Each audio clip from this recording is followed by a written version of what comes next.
Hey, everybody. Good evening. Hope you all had a good week. Um, just want to share something with you real quick. So, those fires up there in Canada have made themselves known here. And let's see if I can. Here it is. Show you how smoky it was. So, that was like this morning, and it was like 11 or 11 o'clock, 11 a.m. So, it was pretty bright. So, that's how dim it looked. And let's see if I and that was this afternoon. These photos really don't do it justice. It was a lot thicker than that. So I thought I'd share that with you. I hope everybody's good up there in Canada where the fires are at. It's just crazy that the smoke is making it. This is the second time we've had it come down here.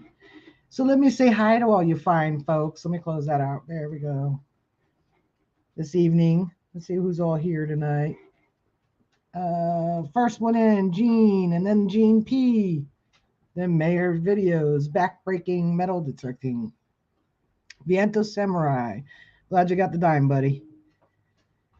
Mandy's Candy, Mona. How are you? Mark the Berg, here but lurking. Hope all's well with you. Clark's Cove, how you doing? Patty Disharoon, hello to you too. So I know it was asked in the past about how we find where we're going to detect, how, what maps do we use, how do we research. So I'm going to wait for a few more people to come in, especially the ones that had asked. Wait for them to come in, and we'll share that with everybody. And then I'll put the link out there. Hey, DB, if anybody has any certain map sites they use, different to what I use. But I'll start off by saying, I do use online resources, but I also use the local library for the local areas because there's actually maps in your library that aren't online. Hey, Chuck Owens. So that is what we'll talk about tonight. You collect maps and atlases? That's cool, DB. I mean, I think the old ones look cool. I picked this background tonight because, it's an old map.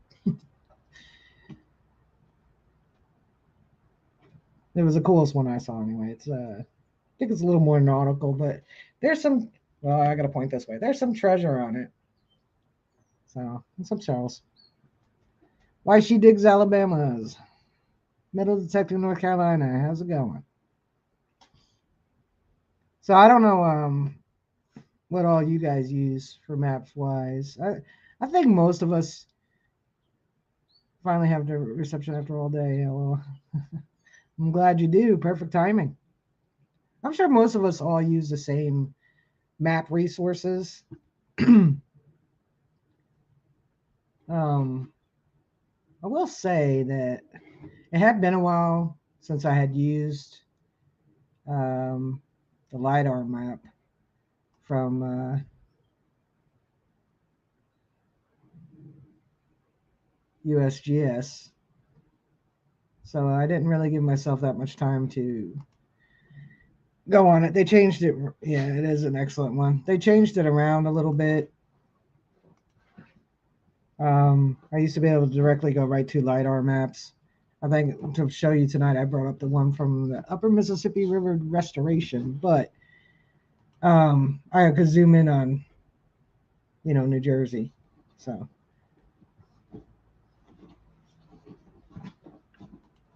and see what's on there. I don't know.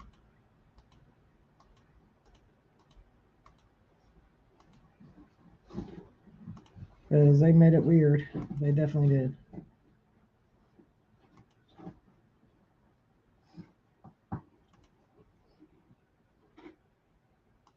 I was just looking at it. Sorry. Got distracted. Hey, Alicia, hot miss fishing. So, since I decided to not take the time to set up the LiDAR map. But that's really in detail, so that one we'll probably skip. Hey, Treasure Charger. JBP. I didn't see you come in. Where you at? Oh, there you are. I like your new, what was that, profile picture? That was pretty cool.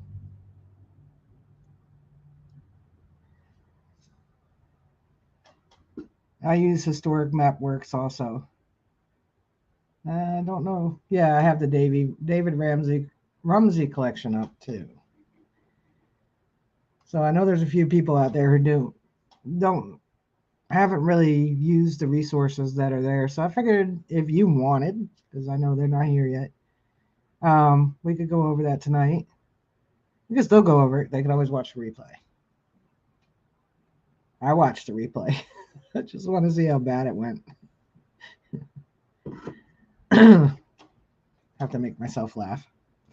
So this weekend, I don't even know, to be honest, if I'm even going to have North Carolina. I'm going to have a video this weekend because I went to the Montesee River and detected there, but I really didn't take that much footage. Don't really know why, but I think I have less than 6 minutes of footage. So I may do a little history on the area we were in. Hey, BC Treasure Trails.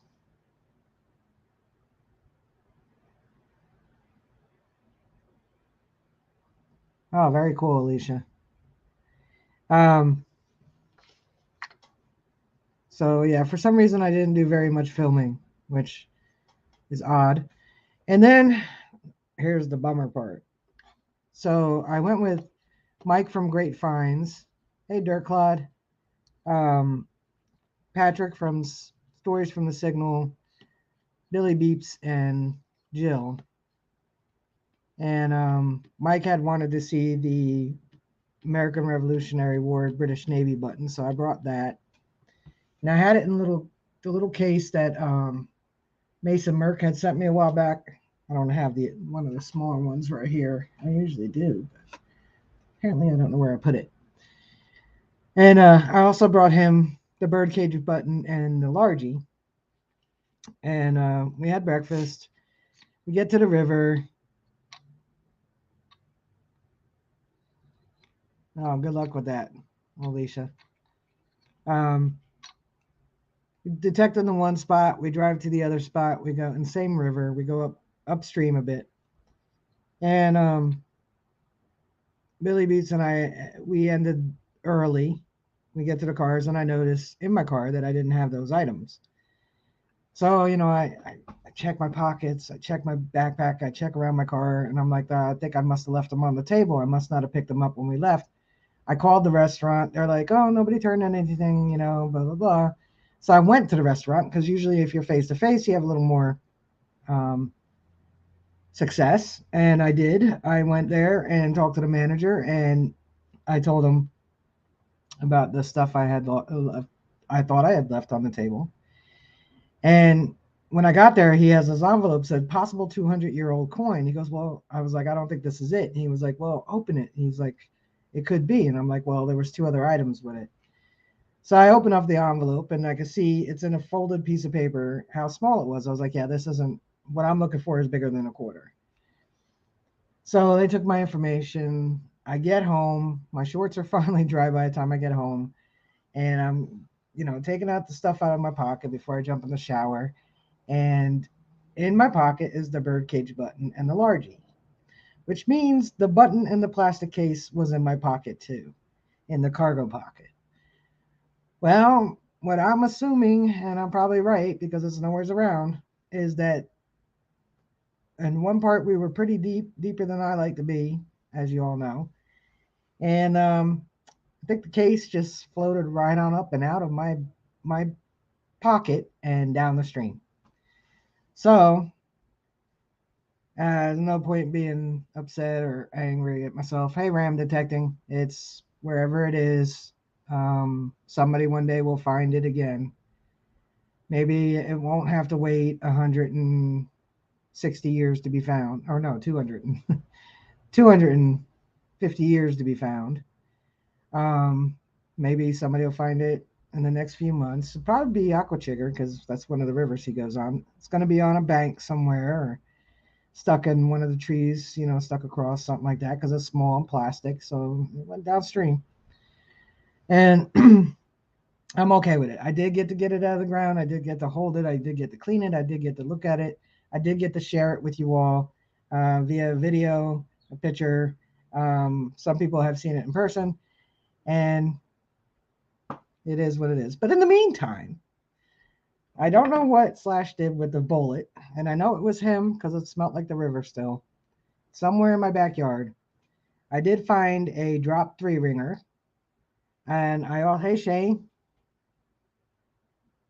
oh you do. I did find a handmade sinker, and it was not far from the drop bullet, so we're assuming it probably was the soldier that dropped the bullet or one of them. The time frame is right, and the crudeness, probably some camp lead, since they did do their own bullets, and and and also my pinpointer, if you've been watching my videos, has not been the healthiest. And in the river, it was really unhealthy. It was not helping me at all. It was going off in the air, So everything I found on the river that day, which were 3 things, besides a regular sinker and an iPhone, which is outside, an older model, but I don't know iPhones, so it had algae on it, so it was in there for a little bit. I also found a hold real. I was able to get a date off it. I didn't clean the black off, and I may not. I may leave it black because that's how I found it. 1773. Hey, Expressions from the Outdoors. How's it going? And that was, like I said, without a pinpointer, this was not the easiest thing to find. I kept moving it. Hey, Caroling. All over the place. Because, they're not that heavy. Hey, the Bud Files. It was Dirk Cloud, because as you all know, I'm very expressive about how much I don't like being in deep water. It doesn't matter that it's fresh water, but it's a river, and bull sharks, the older and longer they are, the farther upstream they go. They can live in completely clear water, saltless water.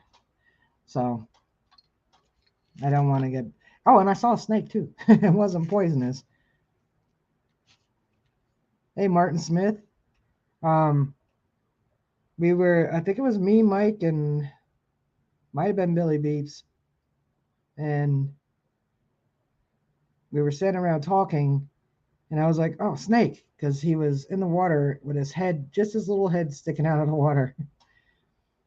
And I wasn't afraid of him, but because I was far enough away. But I wasn't sure after being traumatized by the Jaws movie. Yeah, that's exactly the reason why I have a shark phobia. I grew up on the beaches. I haven't swam since that movie. Yeah, it was a water snake. It was funny. It was like checking us out. AAP. One point, Billy Beeps and her son and I think it was Patrick, not really sure, and Mike.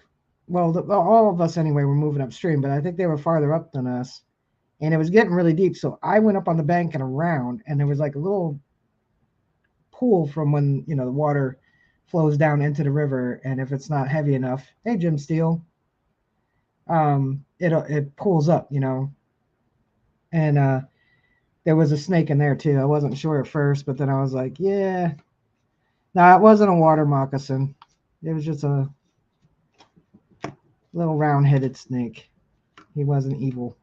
But I was mindful the whole time I was there that there's things there that could harm me compared to where I'm from. because Monmouth County really doesn't have very much. Spiders, yeah, I'm not a fan of spiders either, but water spiders, it's the house spiders. Oh, he got a cut on his finger. Did he need stitches or anything?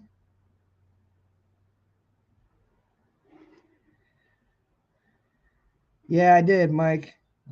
I also explained, I don't know if you heard the whole story, but I thought I had left the British Navy button and the coin in the other button at Cracker Barrel because I couldn't find them in my car when I got back. Turns out they were in my pocket. And so if you and the Chig are ever down from Jug Bridge on the right bank going downstream on the right side, let me know if you find it because it floated away. It floated right up out of my pocket. But yeah, I did show the coin. It's a 1773 real.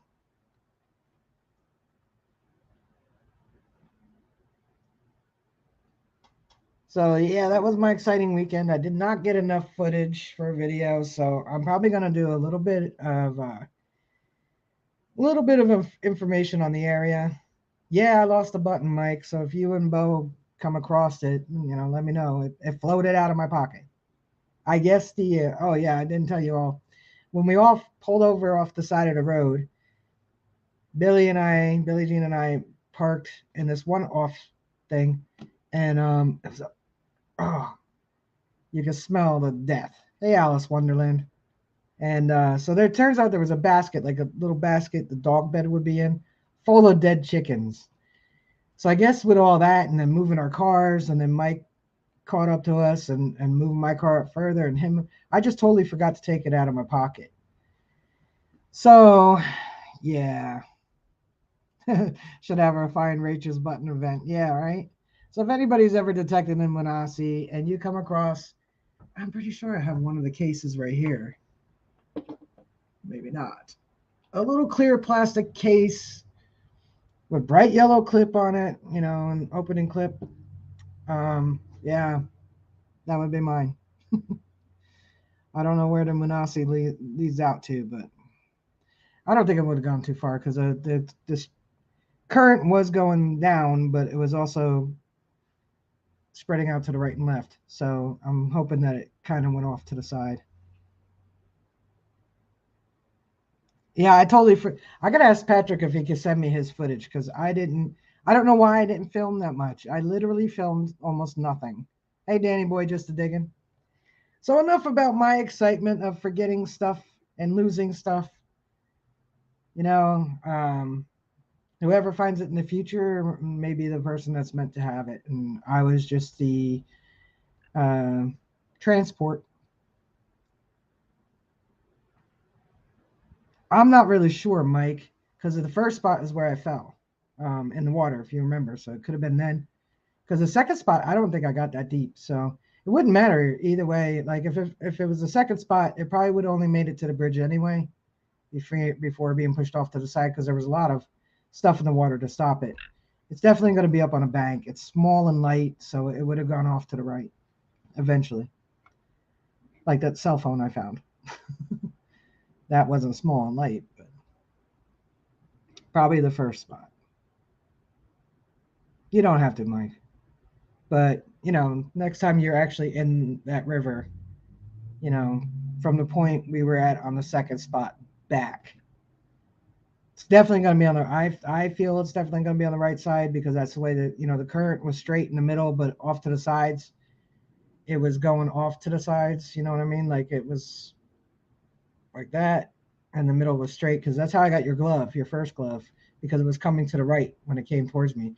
The other one was center of the river, so it was kind of just going down the center and wasn't going either way. But the first glove, the one I was able to grab, was coming towards me. It was going to the right. So I'm hoping. You never know. I don't know. Maybe those kids were all excited downstream because they found it. Who knows? I don't know. But that's where it is. So I'm going to actually add the link in the chat if you would like to come up. Could be, but my button didn't button shut on the cargo pocket. So any point that I was above my thigh, it could have floated up and out of the pocket. So I am going to put the link there. So if you would like to come up, I'm pinning it, and talk about the maps you use, but I'll share for right now some of the maps I use. So now it wasn't ready to stop its journey yet, Gene. I think I was just the vessel to get it out of the ground and bring it to there and confuse somebody in the future on how did it get here? How did a Revolutionary War button get there? All right, so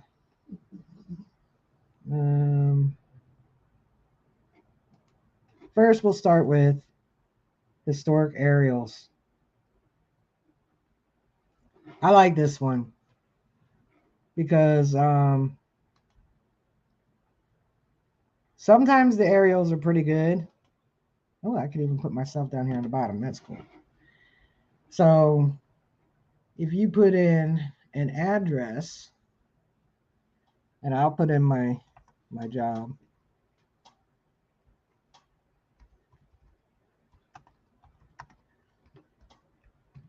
Don't mind me because it takes me a while to type because I type with 2 fingers.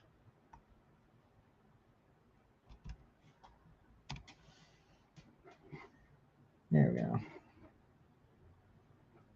And then you could highlight it. So it's right here. This is the address I put in. So the first thing I like to just have the actual, try to get a clear one. It's not that bad. They're not that great.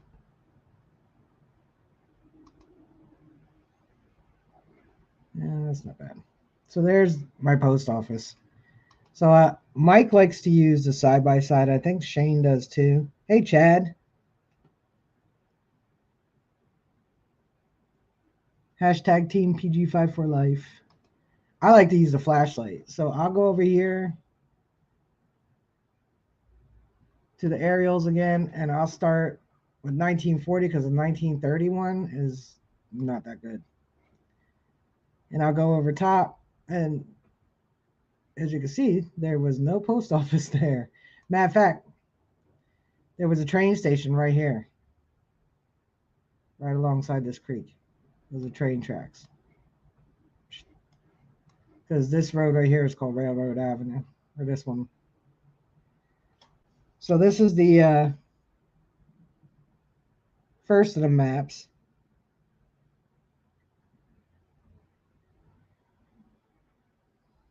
Yeah, it's smoky here too, if you guys are talking about the Canadian smoke. So this is one of the ones I use, and I'll take it over to the closed school, which is right here. Blow that up. And you can see the school wasn't there in 1940. And this is where I knew where the driveway was. I don't know if you guys can see that because it's probably, if you're looking on a phone, it's going to be really small.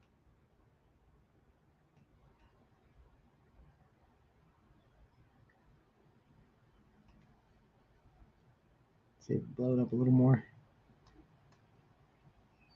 So there's the 1850 mansion right where that flashlight is, where the hand is. This little thing here in the middle is actually still there. They've put like a religious statue in it. And then the driveway went right out to this road and right alongside here and out.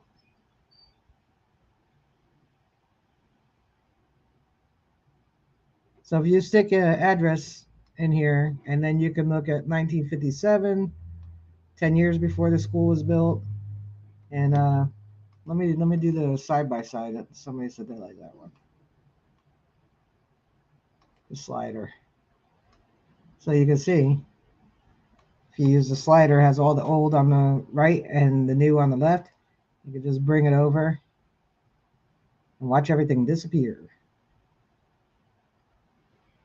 and then put it 2 years after the school was built, and you can see the school now,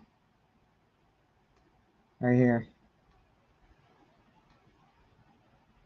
Oh, nobody.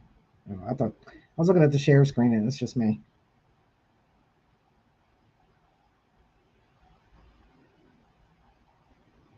Hopefully, I didn't miss anybody coming in.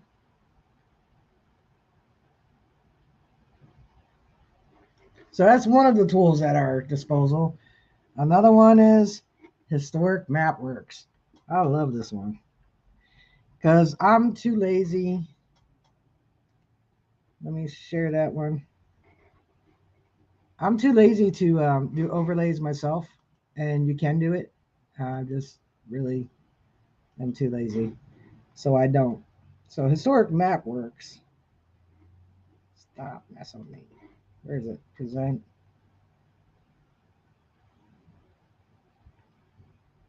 Yeah, it was a lot simpler. I think that's why a lot of us like to metal detect, because it takes us back to those times. So Historic MapWorks is another good one. So you select your continent. I don't think anybody's from the other side of the lake.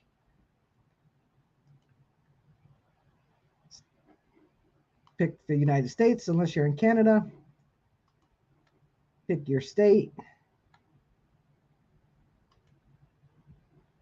Then you get a whole mess. And I will bring up Clark Cove here in 2 seconds. They're coming up to talk about how they do maps. I don't want to do the bird's eye views because I don't really have an overlay. So then you, let's find one, a good one. We'll go to my county. Find the county you're in. And find, so when you get on this menu, you'll see a little house, a little world, and a little GL. If you want the overlay and they have it available for your area, you take the one with the little world on it. Go to that map, which means I have to now change my share screen. Hey, whoops.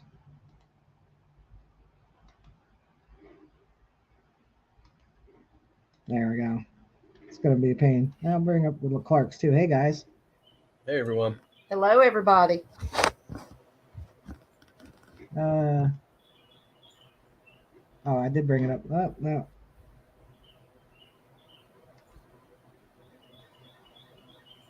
Let me change that. This is, I thought it would just go to the next screen like automatically, but nope. Hey, AP. So now we're on this screen. And for the overlay, you go to the free version, the basic version. You don't have to pay for the expensive one. Chad. Hey, Team Lynch. Basic is fine. And it brings you up with your overlay. You can zoom in. Yeah. And then you could also make your map opaque so you can see through it completely clear. You can find the spot you want to check out. This is this whole area right here is a popular camping destination. So let's see if there's old homes there. Bring it up. Oh, it looks like there's quite a few. So this right here in the dark green outline, that's where people camp. It's a county park, so we can actually detect there. I haven't yet, but hey, Mark Miller. Bring it up. And it'll show you where the homes were on here. And y'all got to keep in mind when you're looking at these overlays that they're not overlaid 100% accurately. They do try to find main markers, but the roads will have changed slightly as cars got quicker. Couldn't have those sharp turns anymore, so they would have broadened out the turn. but they do try to overlay them pretty good. I mean, it's not that bad. And then you got to take in mind when they put the little home sites on here, they did not measure from this road here to the house. So what I do is when I'm looking for this, say this home right here, which is probably on private property right there, but this home right here, I'll do a radius around it. That's just me, but I have found myself that it's not going to bring you exactly to the point where the house was at. Because they weren't like sitting there with tape measures putting these homes. It's more of approximate. It was in that area. But so see, the main road is here right now. And the road on the old map is just to the left of it. So this is a really good tool. Is that what you guys use? No. No. No, but we have that app. Yeah, we have it. We Historic use map works? the USGS historical topographic map explorer, which topographic whatever that Peter from over at Detecting Smile sent us. Before that, we were just using Wayne County map. The one Peter sent us gives us more dots, like what you were just looking at, but you can zoom in more. You can zoom in more, but it doesn't give the name. It just gives the area and location and the road and. But for where we're detecting when we do the home sites right now, that map has been really. It's great. Only like 2 dots out of all the ones we've been checking out that the site's not where the dot points to. Well, I mean, no, it will bring you to where the house is at. But if you have pinned it on, say, if you're using Gaia maps, because they have probably the same maps on Gaia maps that I'm showing on here, right? So the 1873. And if you pin it on Google Maps and then go right to where that pin is, you know the house is going to be there, but not right exactly at that pinpoint.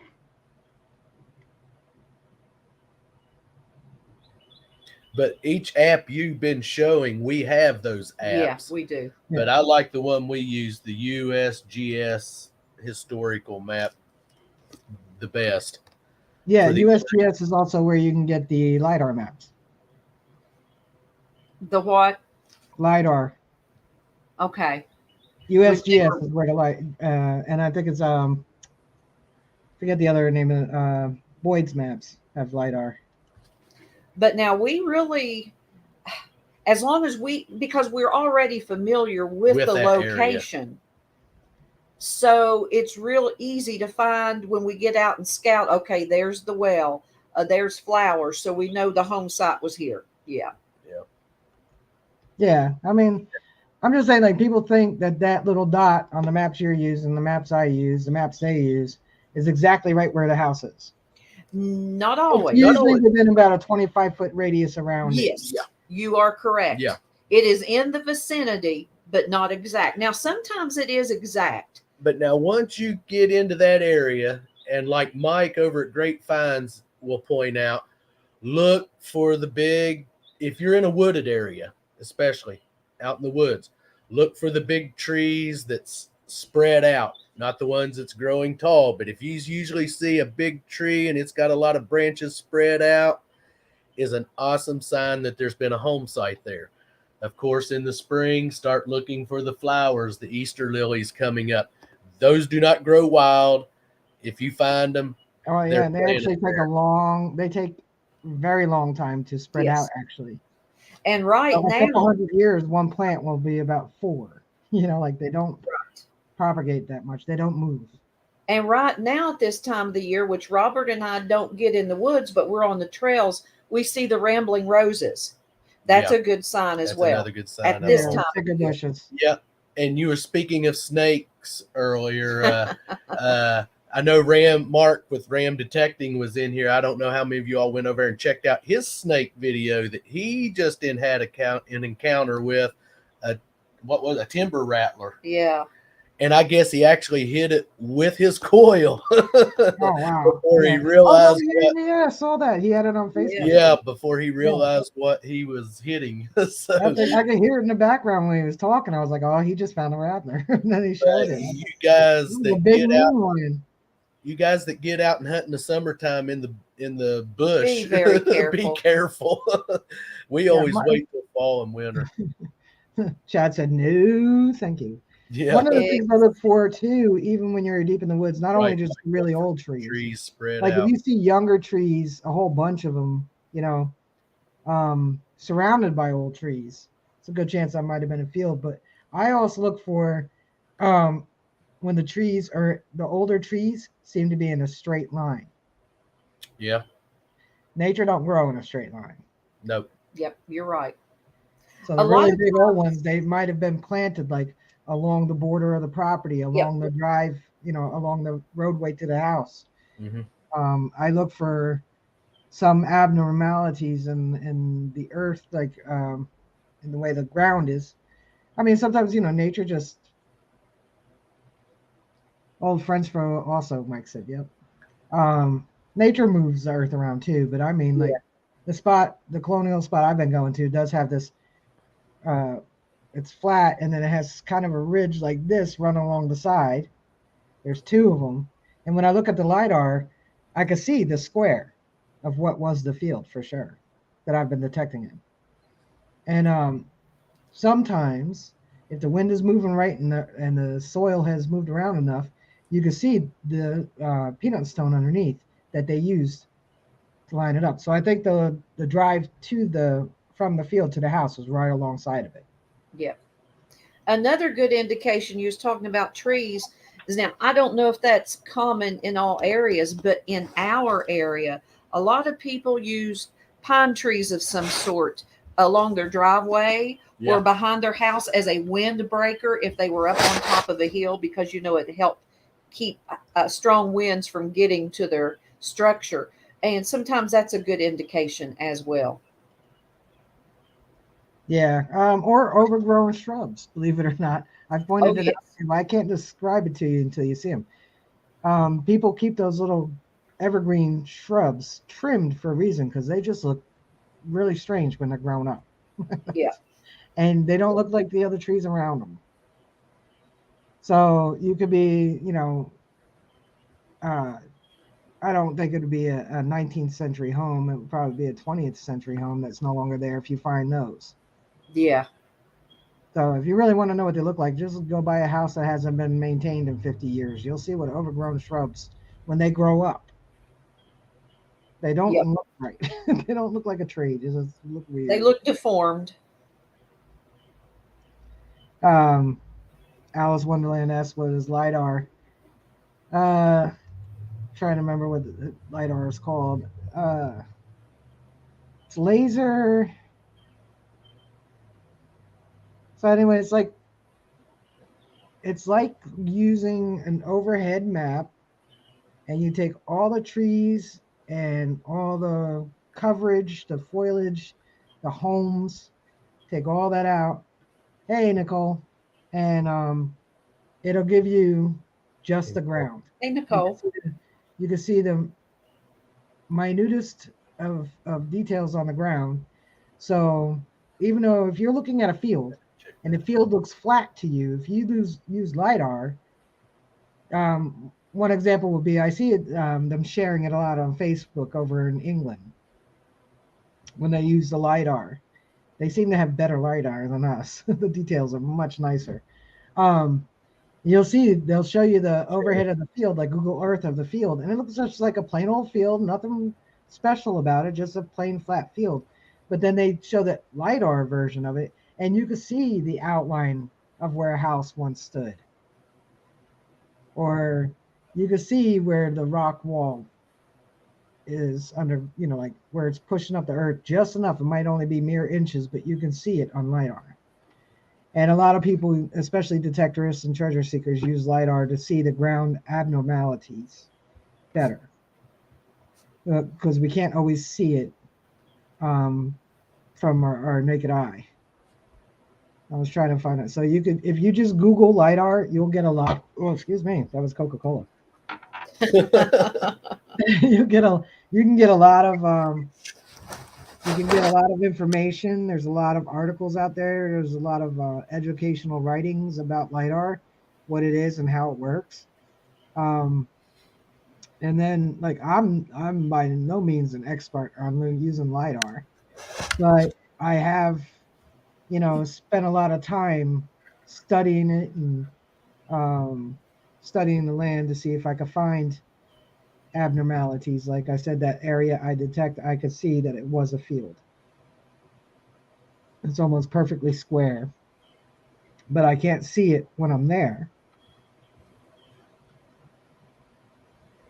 Let me see. The chat saying I gotta bring the chat back up.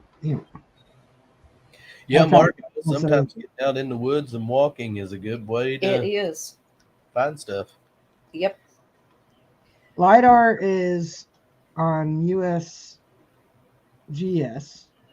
It used to be super simple to get to on there, but now they seem to have made it like you have to go and search for it. Later on, I'll get the link to bring you right to LiDAR, and I'll put it in the community post, and you guys could just pop on it. What's up, Rachel's Adventures? How are you? Hey, cuz, I didn't see you come in. Sorry, I was just talking away there. I think I'm gonna have to space my Nightbot out more. See it more than I like to. Oh, guess what I found this weekend? Where did I put it? I mean, yesterday at work. So I found this one pretty recently. You can't see it because it's green. Marble. Oh. Yeah, but it's not glass. It's plastic. But I did find it and churned up dirt. Hey, hot mess. But yesterday I was walking through the driveway, delivering the mail. I don't just walk through people's driveways. And dirt driveway of an old house, and I found that one. Nice. Oh. So this one is glass, but it's two colors. Nice. I'm going to give you all just a little touch of quick history about marbles. And the only thing I'm going to say is this: the state of West Virginia has the most marble factories in North America. 12 of those being concentrated in one county, in Ritchie County of West Virginia. Yep. Nice. Just a little marble history. Yep. Did you know until early 20th century, the marbles were all made in Germany and shipped here? Mm-hmm. Yep. And I have an interesting find I found today. This was a parking lot find while we were gone today. I looked down and I find a dime. As you can see, it's a dime. Yeah. It's a 1954 dime. And it's metal. And then I turn it over and it's got copy on it. Yeah, see it right there? Yeah. Yeah, 1954 dime, but it's a copy dime. I was going to say, that's awful shiny. Yeah, I don't know what that's been from. It was just laying there. But it was just laying in the parking lot. Yep. So that was a cool. That's crazy. But it says 1954 on it, so it's had to be to a game of some sort, or I don't know. It doesn't have any ridges on it. It's smooth around the rim. Regular dime has the little ridges, but it's just smooth. You know why our coins have ridges? Maybe Jim Steele. It could be where you lost your marble.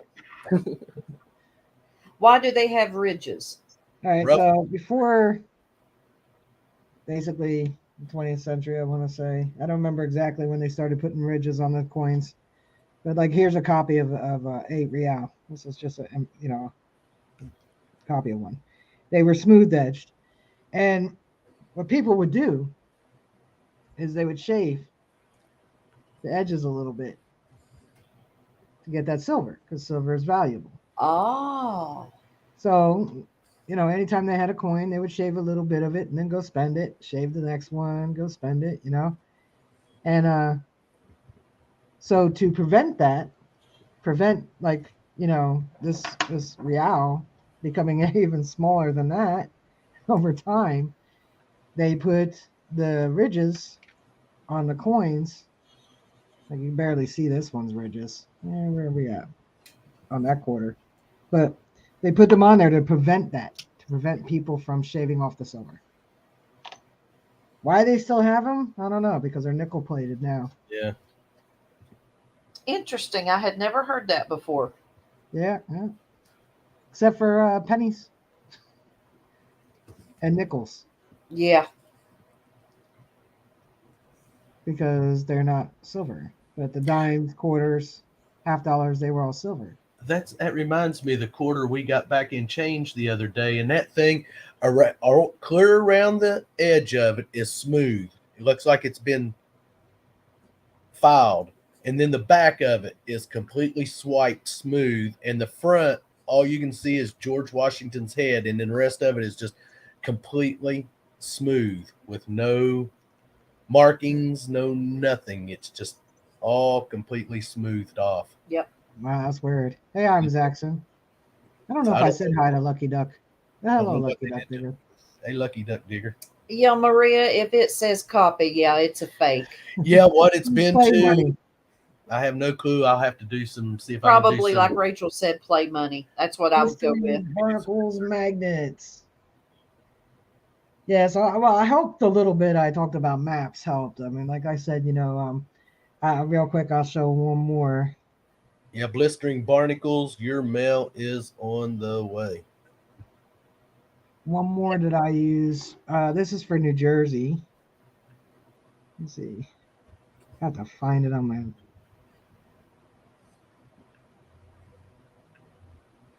Made in China money. Made in China money. This is from Rutgers University, so I have a lot of maps on here I can use as well. Like there's a New Jersey 1826. Now there's no homes marked on here. Still cool though. Published 1829, 1826, 1828. There's like all kinds of notes on it. This is the original one. So that's why I said some of your libraries and some colleges will have copies of them.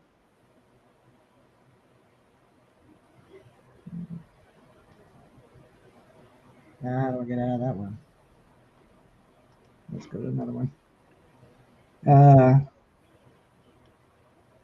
What else do we have on here? I know we have south half of Jersey. That's below me. So this one has, I think it has the railroads on it. It does have blocks over there in Philadelphia. Then this is Little Egg Harbor. See treasure trails.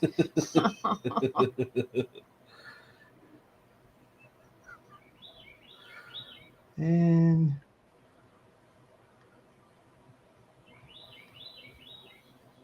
say north half of New Jersey in 1909. It was crowded back then. Look at that. Oh, you can't look at that. Hang on. I don't know why it just won't go to the next one. There we go.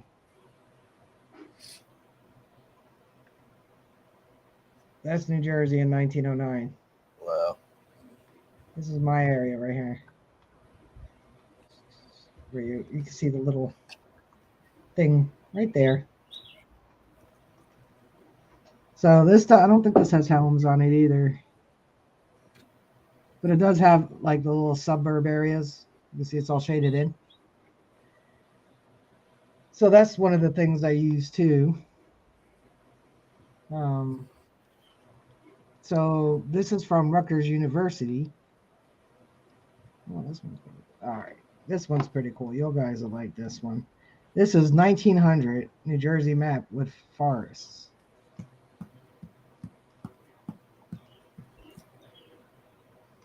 Hey, I'm Zaxxon. So there's all 1900, how much forest we had. Oh, wow. And I'm sure this is New York up here. I'm sure if I put up today's, there'd be a lot less dark green. So the darker the green, the more dense the forest. Mm. So that's 1900 right there. Not too many people live down here. I don't think Atlantic City was Atlantic City yet. So people didn't really live here in the middle. They lived here along the shore. There's Asbury Park right there. Atlantic City is, I used to live down here, Ware Town. Atlantic City is not even, oh, there it is. I was going to say it's not even on the map yet. Brigantine. So, yeah, that's Hey, our Shane. forest, 1900. I said hi to him earlier.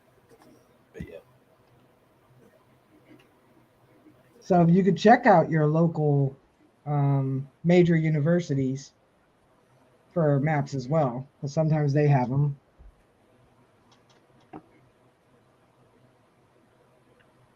What I missed in the chat? Anything good?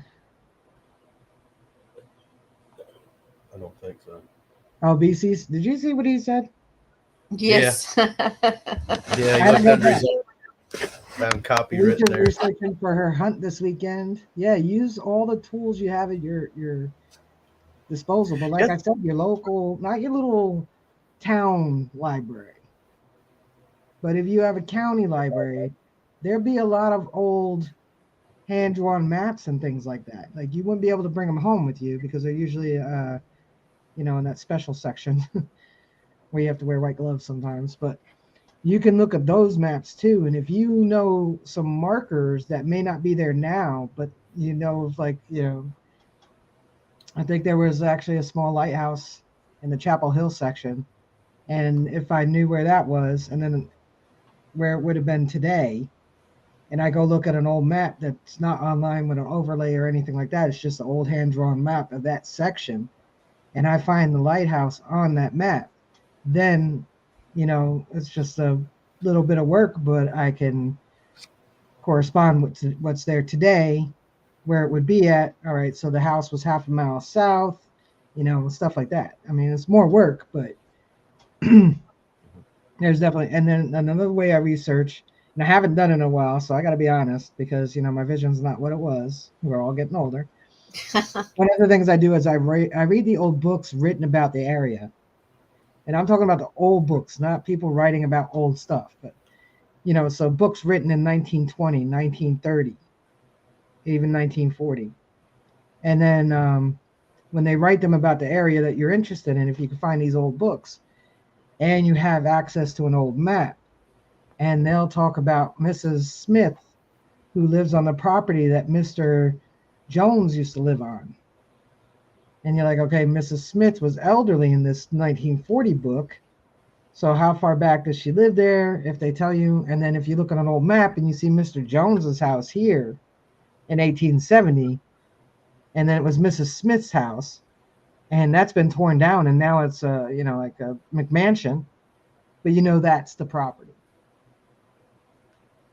So it's a little more work, but if you are able to have access to books written at the turn of the century about the area you're interested in, and if you have any present day knowledge of any of the landmarks, you can cross-reference those. Yep, exactly. See, our first map we started with, we got from just the first map we started with, we just got from our local ranger station, forest ranger station. They had old map of the area, but only a handful of the dots that were on it. But then when we got the one that Peter sent us, man, it was like, wow, there's like 3 times the dots on the map he sent us than what the paper map we had got from our local forestry service. So, but there's always ways of finding maps. Just do a little bit of research. And the easiest, like I said, the easiest is Google. Yeah. And always remember when headed to the creek, whenever, and firefighter detecting, whenever when goodbye. I didn't see you come in. Sorry about that. Have a good night. Whenever what the heck was I saying? Whenever you Google anything, the first page is usually paid for. Hey, Piney Man, Yeah, you detective could work. pay to have your stuff showed up first on a Google search. So they're going to be the ones with ads, but they're also going to be the bigger ones too, like Rutgers University. So don't be afraid to hit the second, third, fourth, fifth page in the Google search for historic maps or history on your area. But like I said, not everything. There's a lot of information online, but never everything is. And then, I mean, like the reading part, that's something to do in the winter when you can't get out and dig. Yep. Looking at maps is fun to do. Yeah, but it gets. It's hard on the eyes. Yeah. Once you get Oh up in yeah, years, it's a little harder on the eyes. But another good thing too, if you're in a town now, if you can find like a mom and pop store where there is, and I don't mean this in any way disrespectful to anyone, but someone that's been around a few years and is familiar with the area, that is a good resource to use. Say, Yeah. hey, do you know about any old home sites, home places in the area? They are more than willing to talk to To you you about about that that and stuff. Yeah. give you the instructions, directions right down to AB3. the T as to where they were located.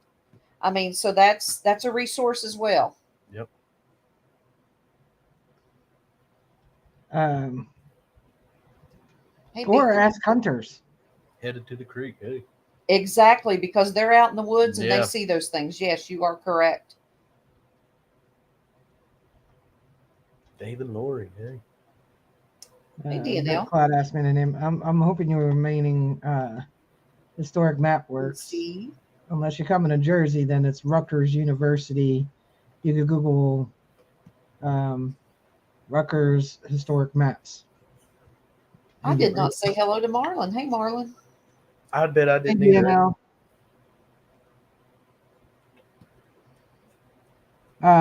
That's another thing you could do too. Lucky Duck said about she used ECU online maps plus articles about the history of the area during Digstock 6.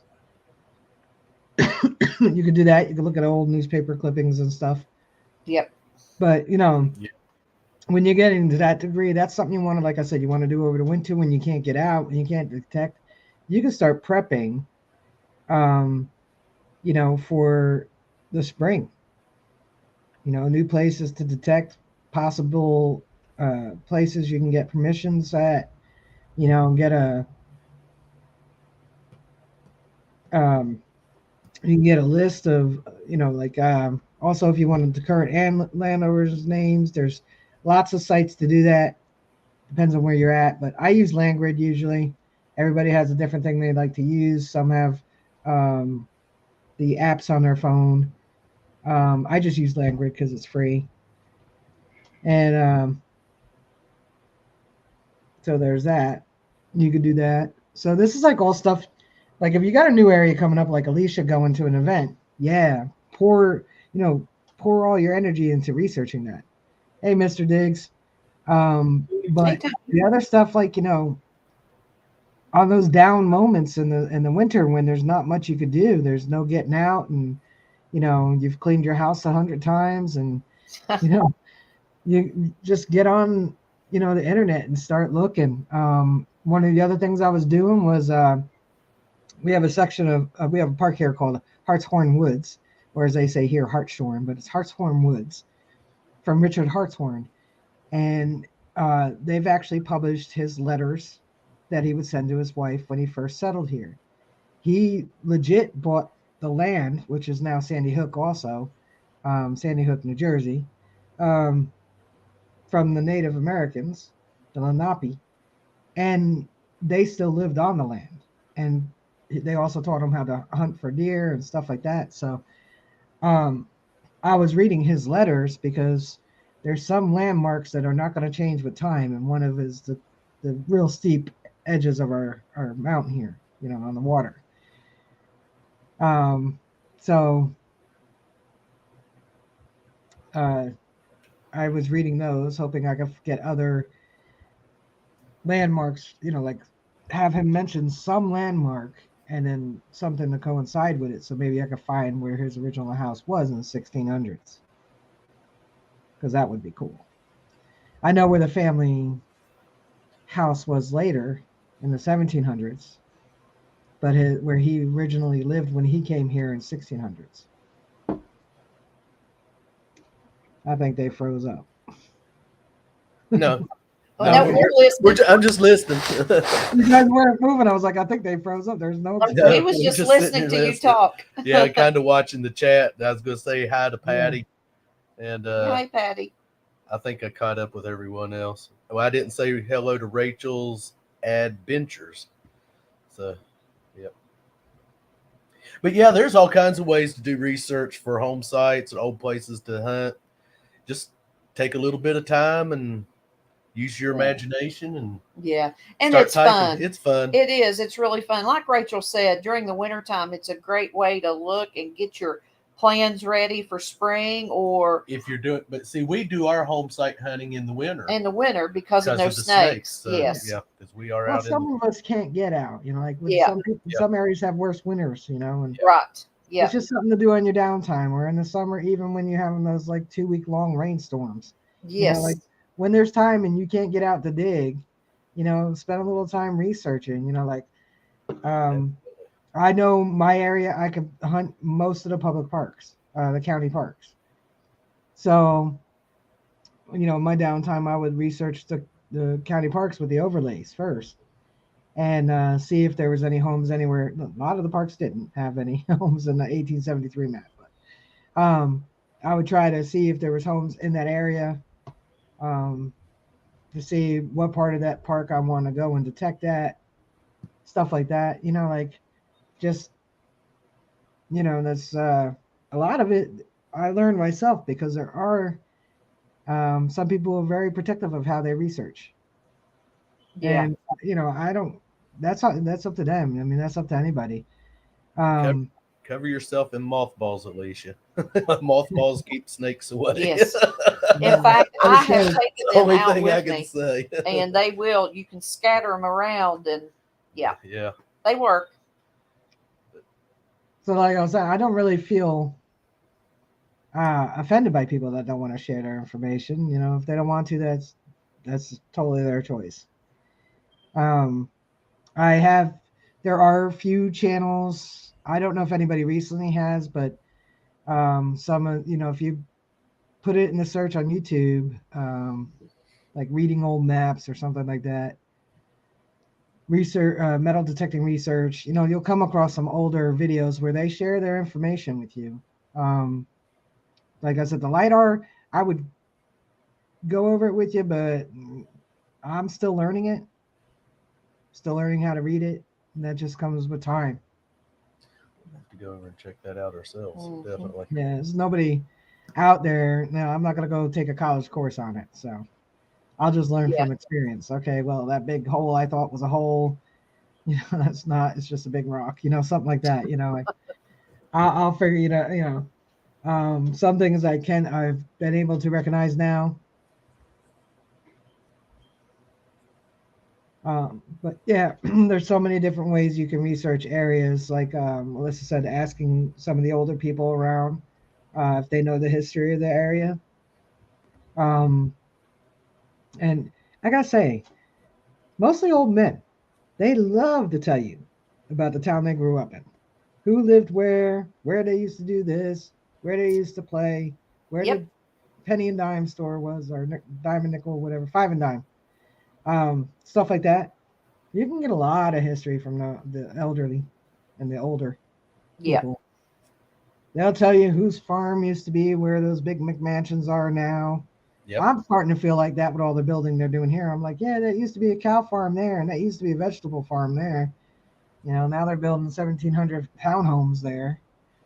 But yep, that's lots of different ways to do research. But I'm glad the question was raised because, gave a topic for tonight because usually I don't have one. You're welcome, Alice Wonderland. I know you were one of the ones that asked. And like I said, in the future, I'm not going to do it on Wednesday night shenanigans, but I don't have a problem going live for 15, 20 minutes to do some simple editing. I'll use my Filmora, but basically all the editing software when you're doing simple editing is the same. It's just drop your clip, you know. So if anybody wants to know how to do that, I'll do that. It's not hard, but when you don't know what you're doing, it's not easy either. So yes, Patty, you got a nice place there, nice area you're in Texas. She's got that big giant park to go to too. That thing is huge.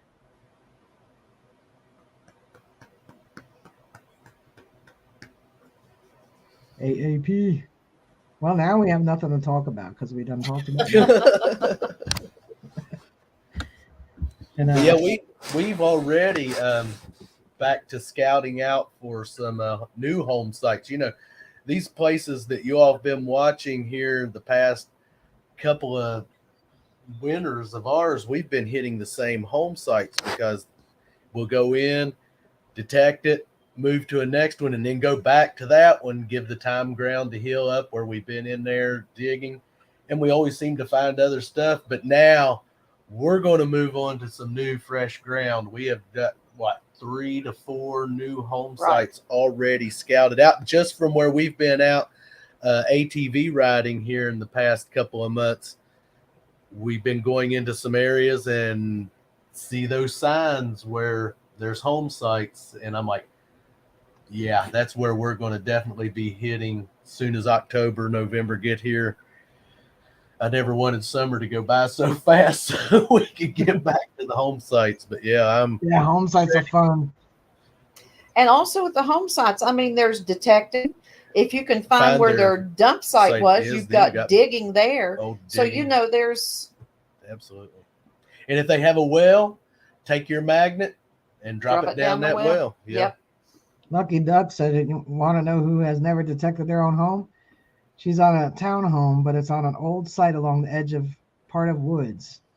She needs to detect it." Yeah, you do. The wooded part. I wouldn't detect too close to the townhomes. There's going to be too much building the house debris.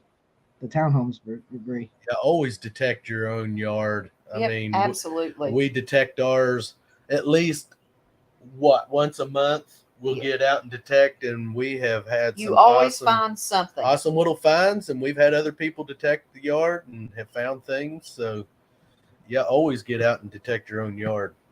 Especially after it's rained. Yeah, it's the best time. Yeah, it's been pretty dry here. We got a little bit of rain yesterday, but not enough to. Yeah, it's getting dry here. Yeah, and then Danny says Delisha would just push me in the well. If I buy another metal detector, I would not need a magnet.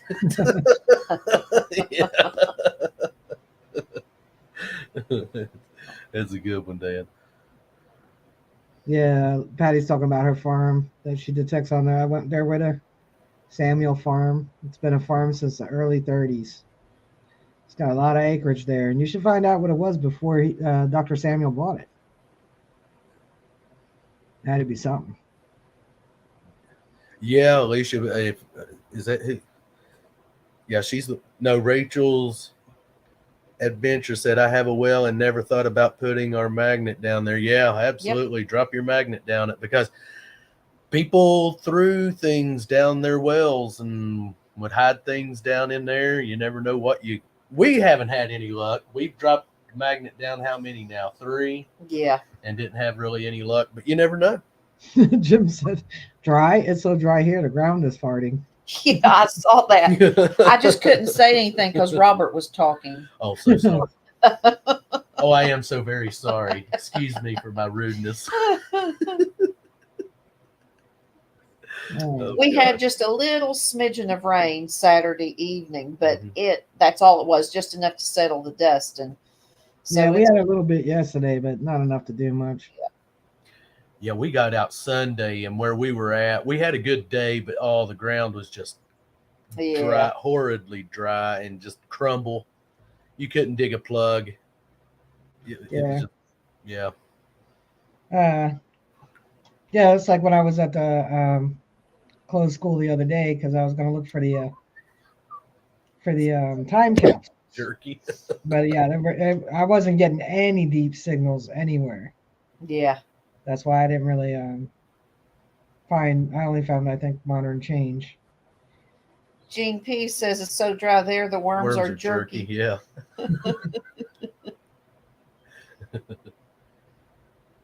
Yeah, we have the smoky hazy from Canada. Baby. Smoky hazy here. We do too. It was really hazy. And I told Melissa, I said, because it was only what, 73, 74 here, but it just is haze everywhere. And I said, I'm going to say that's from the fires that's going on. Yeah, it's so thick here. My eyes have been burning all day. Wow. So I've had a huge headache all day from the smoke. Like you could smell it here.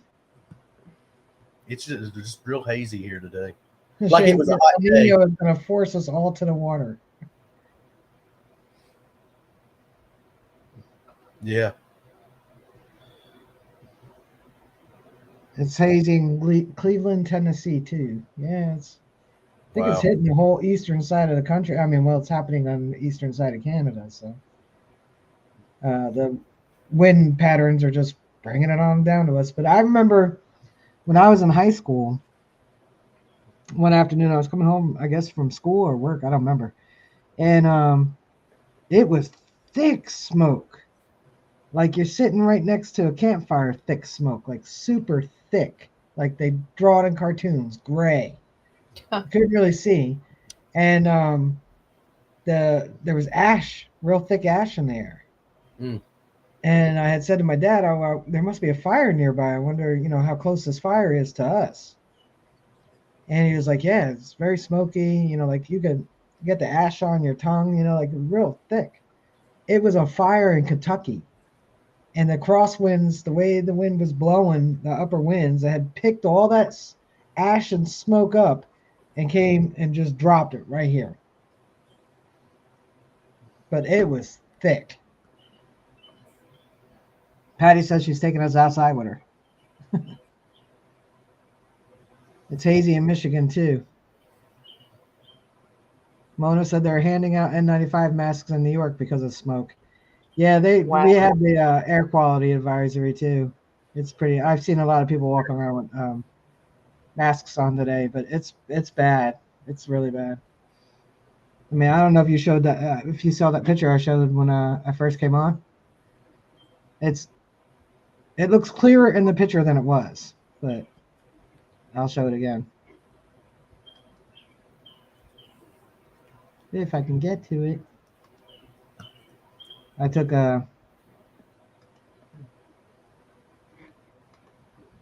these pictures this morning.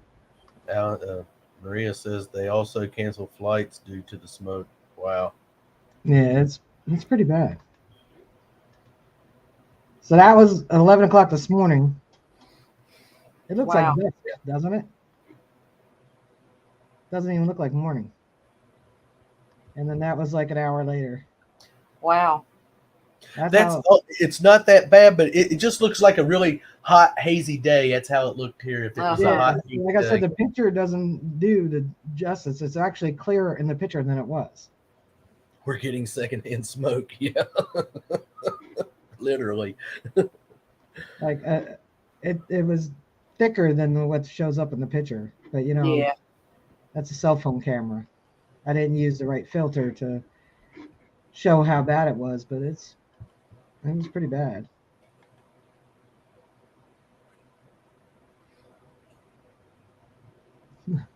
Wow, that's not haze. No, it's haze. It's smoke. Yeah, it's smoke.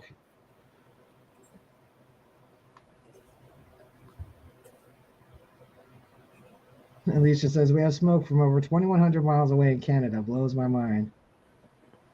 Yeah. It does. It's crazy. It's just amazing how the winds can do that. Like the wind patterns could just pick up all that smoke and just dump it like on the whole eastern side of the United States. Now, if it smelled like car exhaust, we'd all know how they feel like in LA. Oh gosh, yes. Yeah.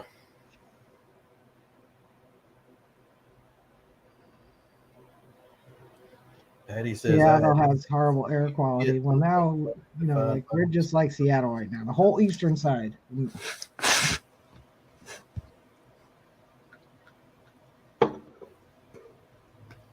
Ohio River. New name. So, unless you guys have any, do you guys have any more questions about maps or anything? I know Expression said that he's a little disappointed, I think, that we didn't talk about food because he said, what, no food this week?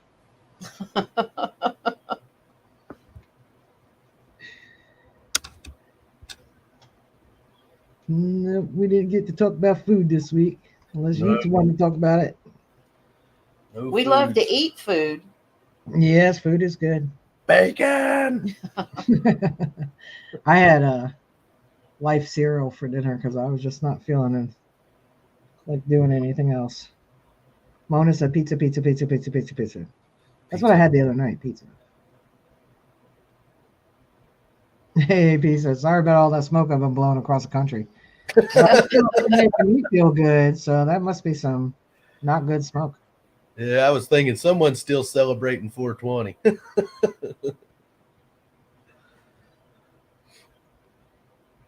Yeah, you can post his Cash App, Shane. Collection going for Mark the Berg. Shane's going to pop the Cash App in the chat if anybody would like to help. So on a metal detector, the lines that indicate death, is there a measurement to each of these lines? Depending on, I know on the Knox and the AT Pro or on the Garrett's, each line is about 2 inches. Yep. Your first line is going to be surface to 2 inches deep. Your second line will be 2 to 4 inches. Your third line, 4 to 6, etc. But I wouldn't totally rely on those on how deep something is, because I have gone for aluminum cans, not knowing it was a can, because they said it was shallow as silver, and I got about 3 foot in before I realized it was a Budweiser can this week that somehow made it 3 feet deep.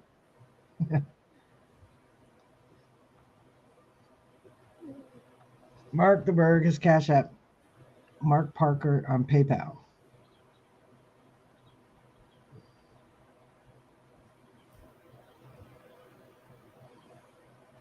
So I'm gonna put that up there. There you go. Every penny helps. Yes, they do, Lucky Duck. Yes, they do. Aluminum cans always sound good, and so do pop tops. Yeah, the round ones. Yeah. Screw on. Well, here's the trick with aluminum cans. I think I said it in the chat somewhere. Not the deep ones. Deep ones sound like a shallow silver coin. But if you get a screaming high tone, and I mean it's loud, it's like you thought maybe you might have turned your volume up even louder. If you thought I had it all the way up, why does it seem so much louder?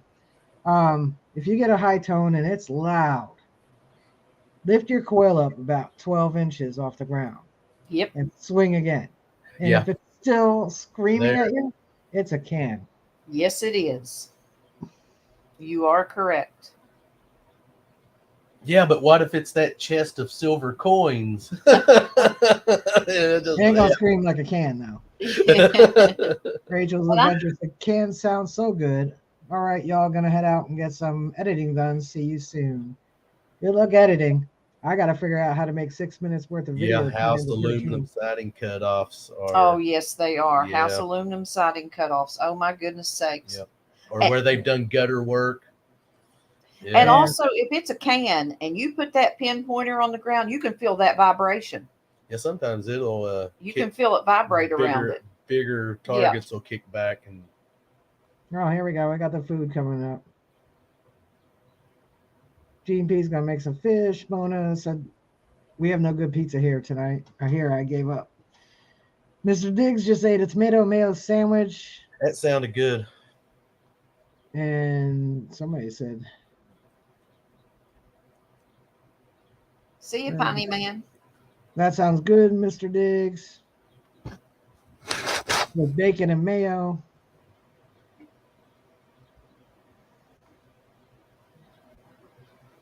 Shane said he just can't pass them up. The small Harrison cans. Welcome, and we got your mail today. Yes, we did. Buddy, Thank you. And I'll be doing a shout out mail calls. Hey, Digologist.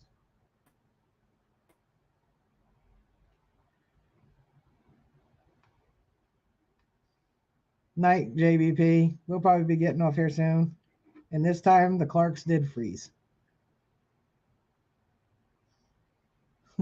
That's what I got to do, Alicia. I'm not sure I'm going to have a video for Friday night. I didn't really take that much footage. I mean, I have some information on the area, so I might be able to stretch it into 10 minutes, maybe. Yeah, I think they froze up. They might disappear here in a minute. They sure did freeze. Either they'll be back or they won't. I'll send them to the back for right now. If they come back, nope, they disappeared. They lost their internet.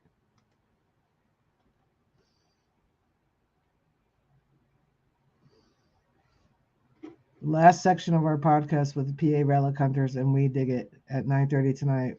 Full 3-part version tomorrow, unedited. If you have the link, you could put it in there. Awesome, Digologist.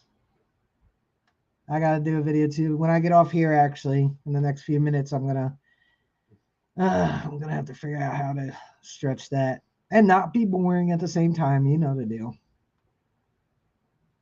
I was trying to get. I still have my old computer, and I have some water footage I didn't use in one of my videos that I was just going to add to this one. You know, the coil under the water and stuff like that. And yeah, for some reason, well, I didn't realize how slow my old computer was till tonight, and I can't get the footage off of it, and I can't find it. Like the video is on there, but I don't know. I will figure it out.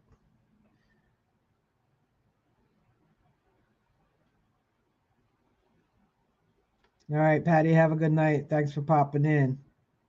You're welcome, Alice Wonderland. They were frozen, DB. Thanks, Jim. 2 more days of school to survive. Those 2 days will go quick. Night, cuz. All right. So I'm going to end this stream tonight, guys. I do appreciate all of you coming tonight.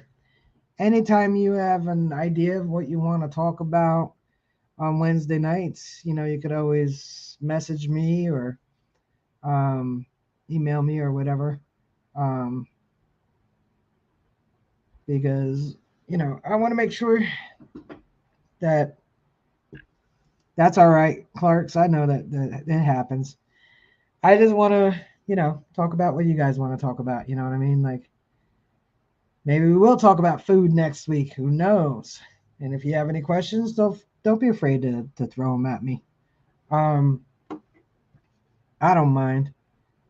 And like I said, in the future, you know, near future, we'll do a quick 15-minute or so live stream on simple, you know, how to edit simply. I mean, like once you figure out how to drop and trim your clips, you know, then when you have time, you just start playing with the free features. The free, you know, like the free versions of most of the editing software give you some pretty fun features to use to begin with. Oh, thank you, Maria. That's very kind. I love you guys too. What snacks do I eat while I'm metal detecting? I usually bring whatever's handy sometimes. Like, but if I stop at Wawa or something, I get like a chocolate chip cookie or hard-boiled egg, depending on how long I'm gonna be out there. I don't bring too much with me. Maybe a snack cake. But that's pretty much it when I'm metal detecting. All right. So thank you all again for joining me. Hey, JB.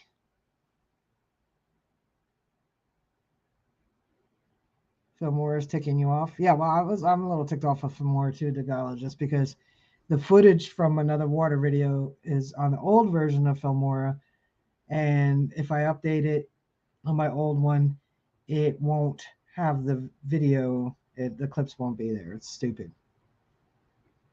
Yeah, I know Movavi's easy. Filmora is easy too. Like, that's why I said I'll do a basic for course, like a basic live stream for basic editing, just to get the hang of it for people who haven't done it before. And then whatever software you're using, you explore it, you play with it, you have fun with it. Editing should be fun. It's a lot of work, but you should have fun doing it. Just giving a food topic. So, yeah, well, next week's topic is, what do you eat when you're out detecting? And I'm pretty sure we could talk like all night long about the food we like. But again, hey, keep digging. I'm sorry I didn't see you come in earlier. Thank you all so much for joining me once again this week. I appreciate each and every one of you. And like I said, if you have any ideas what you want to talk about, like what you want the topic to be that night, I'm open to all suggestions. And you can.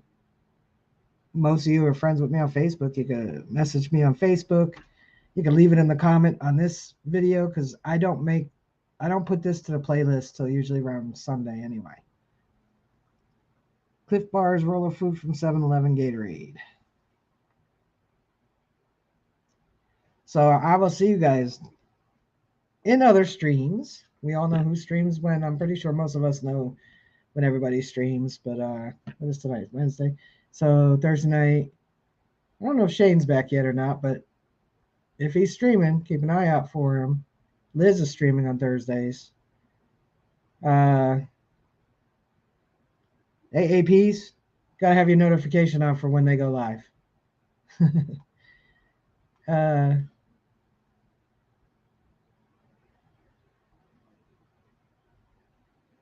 Thank you, Gene P. JP's Saturday nights. Sometimes it's Can Do Veteran hosting. Yeah, we all know. When everybody streams, pretty sure we mostly know. No worries, Ed. Get that pay dirt. Can Do is Friday now. Mark the Berg and I think it's the 3Ms are Thursday night. JP is Saturday. Oh, okay, because I know Ken Do was doing it on Saturdays. You take care too, AAP.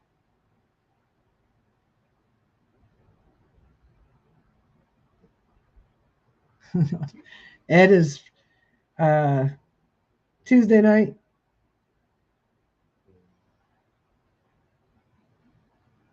Mark Marty is Thursday at 8. Yeah, I think so. That's a pretty good time. So yeah, just make sure you have your notifications on for everybody, especially people that are live that you like to go hang out with. All right, so we're gonna end it at 1.5 hours today. Thank you guys, every one of you, all for hanging out. Like I said, I appreciate each of you. I look forward to Wednesday nights, and I gotta be honest, 99% of the time, I have no idea what we're gonna talk about. Hey, Chris. That's funny. But you guys, we always seem to have a topic every Wednesday night. We come up with one. So thank you for that. And I will see you guys in one of the other lives.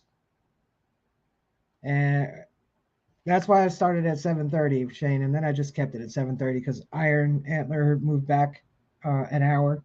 So I was like, I'm just going to stick it to 7:30. I kind of like it. So I will see you guys next Wednesday night. I will see you around in other chats.